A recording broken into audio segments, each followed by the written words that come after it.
We're always getting a lot of calls and questions on fertilizer and you know, when to use it. And I try to help people with that a lot because it's so important, and timing on it is so important as well. Yes, the timing and frequency is important, and one of the things you really got to be careful about is as we approach mid-July, this hot part of the season, you really want to cut back on fertilizing your trees and shrubs. And there's a reason for that. You really, by the time the roots actually take it in and it gets used, it could be the end of the summer, and you know that new growth might not have time to harden off properly.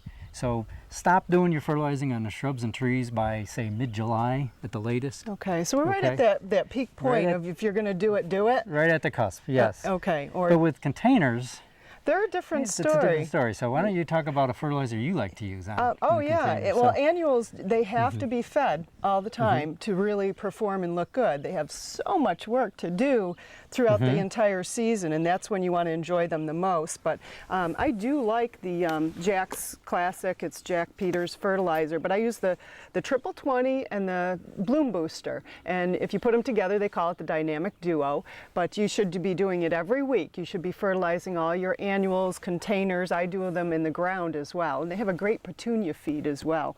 But again, you're watering a lot. Water's very important. Yes, and that water has a tendency to leach out the nutrients, and that's why, and especially in the containers, that weekly or bi-week or every 2 weeks, you know, getting that fertilizer on there. Yes. And the other thing is by midsummer, the roots have filled these containers.